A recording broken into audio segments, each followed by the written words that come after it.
Uncle Richard's New Year's Dinner by Lucy Maud Montgomery.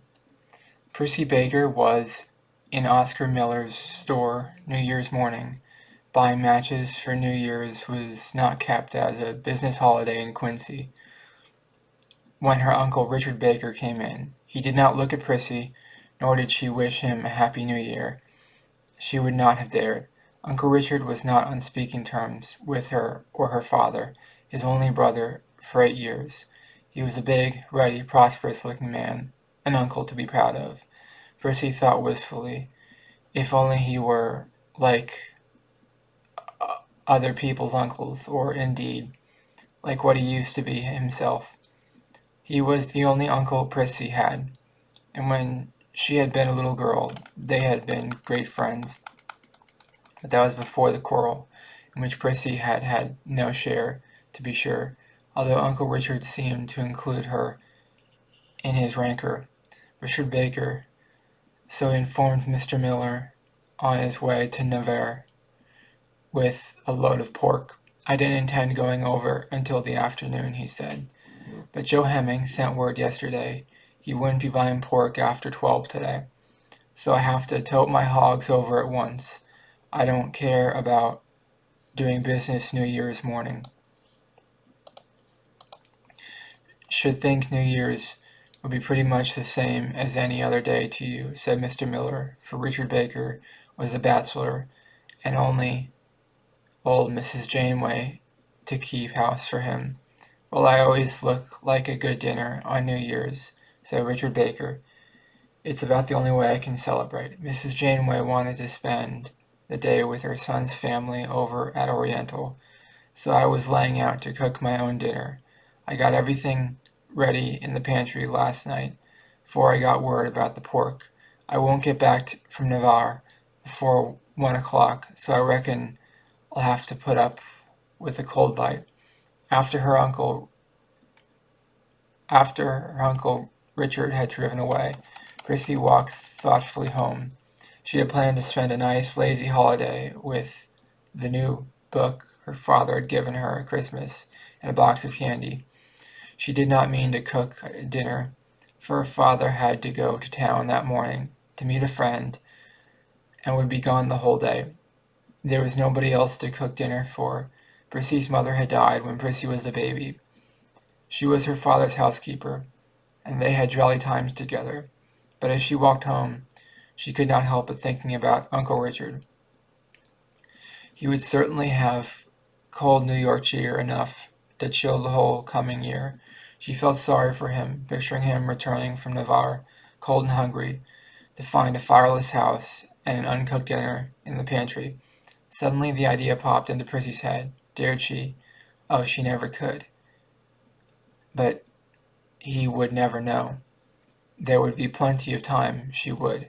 Prissy hurried home, put her matches away, took a regretful peep into her unopened book, then locked the door and started up the road to Uncle Richard's house, half a mile away. She meant to go and cook Uncle Richard's dinner for him, get it all beautifully ready, and slip away before he came home. He would never suspect her of it. Prissy would not have him suspect for the world. She thought he would be more likely to throw a dinner of her cooking out of doors than to eat it. 8 years before this, when Prissy had been 9 years old, Richard and Irving Baker had quarreled over the division of a piece of property. The fault had been mainly on Richard's side, and that very fact made him all the more unrelenting and stubborn. He had never spoken to his brother since, and he declared he never would. Prissy and her father felt very badly over it, but Uncle Richard did not seem to feel badly at all. To all appearance, he had completely forgotten that there was such people in the world as his brother Irving and his niece Prissy. Prissy had no trouble in breaking into Uncle Richard's house, for the woodshed door was unfastened. She tripped into the hostile kitchen with rosy cheeks and mischief sparkling in her eyes. This was an adventure. This was fun. She would tell her father all about it when he came home at night, and what a laugh they would have. There was still a good fire on the stove, and in the pantry Prissy found the dinner in its raw state. a fine roast of fresh pork, potatoes, cabbage, turnips, and the ingredients of a raisin pudding, for Richard Baker was fond of raisin puddings, and could make them as well as Mrs. Janeway could, if that was anything to boast of. In a short time the kitchen was full of bubbling and hissing and appetizing odors. Prissy enjoyed herself hugely, and the raisin pudding, when she rather doubtfully mixed up, behaved itself beautifully. Uncle Richard said he'd be at home by 1, said Prissy by herself, as the clock struck 12, so I'll set the table now, dish up the dinner, and leave it where it will keep until he gets here. Then I'll slip away home. I'd like to see his face when he steps in. I suppose he'll think one of the Jenner girls across the street had cooked his dinner. Prissy soon had the table set, and she was just peppering the turnips when a gruff voice behind her said, "Well, well, what does this mean?" Prissy whirled around as she had been shot, and there stood Uncle Richard in the woodshed door. Poor Prissy! She could not have looked or felt more guilty if Uncle Richard had caught her robbing his desk. She did not drop the turnips for a wonder, but she was too confused to set them down, so she stood there holding them, her face crimson, her heart thumping, and a horrible choking in her throat. I came up to cook your dinner for you, Uncle Richard," she stammered. "I heard you say at the store that Mrs. Janeway had gone home, and that you had nobody to cook you your New Year's dinner for you, so I thought I'd come and do it, but I meant to slip away before you came home." Poor Prissy felt that she would never get to the end of her explanation. Would Uncle Richard be angry? Would he order her from the house? "It's very kind of you," said Uncle Richard dryly. "It's a wonder your father let you come." "Father was not home, but I am sure he would not have prevented me if he had been. Father has no hard feelings against you, Uncle Richard." "Humph," said Uncle Richard. "Well, since you've cooked the dinner, you must stop and help me eat it. It smells good, I must say. Mrs. Janeway always burns pork when she roasts it. Sit down, Prissy, I'm hungry."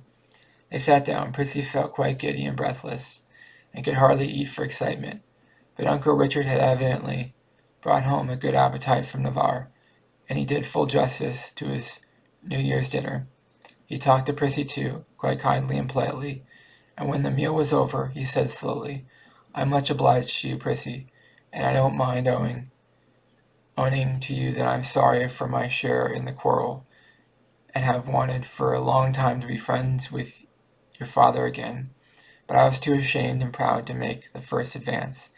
You can tell him so from me, if you like, if he's willing to let bygones be bygones. Tell him I'd like him to come here and with you tonight when he gets home and spend the evening with me." "Oh, he will come, I know," called Prissy joyfully. "He just felt so badly about not being friendly with you, Uncle Richard.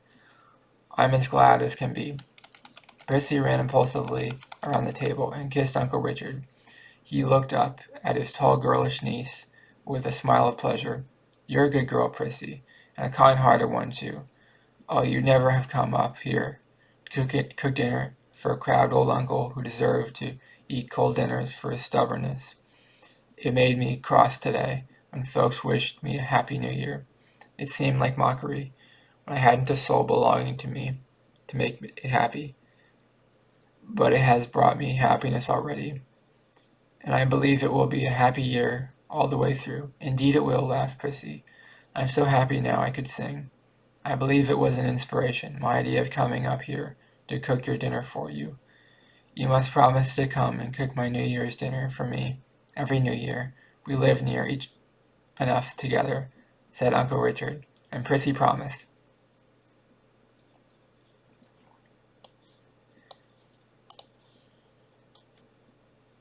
And that's the end of Uncle Richard's New Year Dinner by Lucy Maud Montgomery. I like this story. Sometimes it just takes communication to make things better and make relationships closer. And you got to open up to make that first move to get the families closer together. You know, do a good deed, a good act, all that stuff. I like this story. Let me know in the comments below, what did you think of the story? Please subscribe to this channel to be part of the community. And please like this video. It really helps the channel out a lot. Thank you for watching. Have a great day. Bye-bye.